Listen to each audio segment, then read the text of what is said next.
Yeah, yeah, yeah, yeah, la. Yeah, yeah, yeah, yeah, la. I know love, I know freedom, and I know the world. What is that up for? I gon' be Allez, il est all 8h over moins me. 7 ce mardi matin, 3 septembre. Déjà, bienvenue à bord si vous nous rejoignez. Laura est avec nous, Laura Tenucci, voilà, retour de vacances, qui vient nous parler d'une nouvelle initiative utile, solidaire, comme tant d'autres.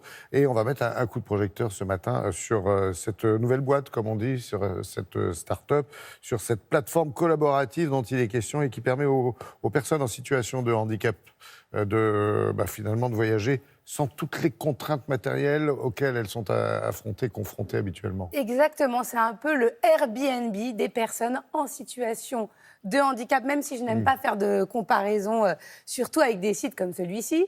Mais c'est de ça dont il s'agit.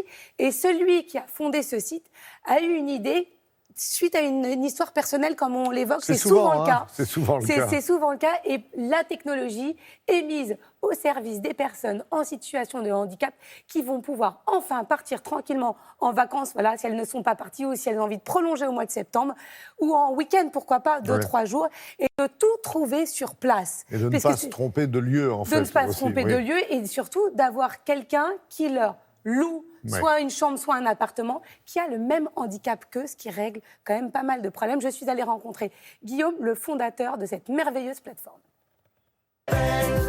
Plus jamais seule, elle danse en fauteuil. La belle roule sur la Vicence. Tulip, c'est une histoire personnelle. Ma marraine est en situation de handicap. Il y a 2 ans, j'ai voulu faire un voyage à Porto. Je lui ai demandé un petit peu quels étaient les bons plans sur Porto, où aller manger, quoi visiter. Et elle m'a expliqué que depuis qu'elle avait eu son accident, c'était impossible pour elle d'y aller, parce que même si elle trouvait un hôtel adapté, c'était jamais vraiment adapté à son handicap. On a cherché une solution pendant des mois pour dire on va l'emmener, on va lui faire la surprise, on n'a jamais trouvé. Donc au bout d'un moment, on s'est dit on va le faire nous-mêmes, s'il n'y a pas, c'est à nous de nous lancer.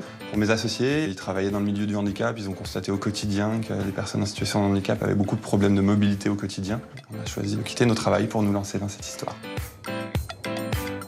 Comment fonctionne concrètement votre solution ? Vous êtes en situation de handicap, vous avez un logement adapté. L'exemple de la personne de ma famille convient parfaitement. Elle a une maison qui est toute adaptée, avec plein de choses dans les pièces qui lui permettent de vivre un quotidien facile. Elle va s'inscrire sur la plateforme et dire voilà, moi je peux mettre à disposition mon logement sur telle date, j'aimerais bien, je peux recevoir du monde, ça me dérange pas. Mon véhicule, je m'en sers qu'un jour par semaine, je le mets à dispo aussi. Et une autre personne va s'inscrire, elle va dire voilà, moi j'ai tel type de handicap, donc va décrire où son handicap, où ses besoins. Ou alors il va dire j'ai pas envie de parler de mon handicap, c'est assez personnel, je vais décrire mes besoins. Et quand il va se connecter, vont apparaître autour de lui tous les logements, les véhicules, le matériel et les services qui existent chez les particuliers qui sont adaptés à ses besoins.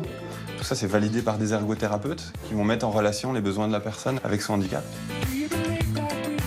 Si par exemple on a envie d'aller au Portugal dans l'appartement de votre marraine, est-ce qu'on peut le faire même si elle est présente ? L'objectif, c'est qu'il y ait une communauté. Les gens ont conscience des difficultés des autres personnes en situation de handicap ou en perte d'autonomie. Et le but, et c'est même notre objectif, c'est de créer une communauté de gens qui vont pouvoir s'entraider. On a même une intelligence artificielle qui va travailler là-dessus, qui va dire voilà, on a une personne là qui aime l'art. On va la mettre peut-être en relation avec une personne qui vient chez elle et qui aime l'art aussi. Ils vont pouvoir aller visiter dans la ville ensemble un musée ou aller visiter les remparts. Elle va pouvoir l'orienter un petit peu, l'aider.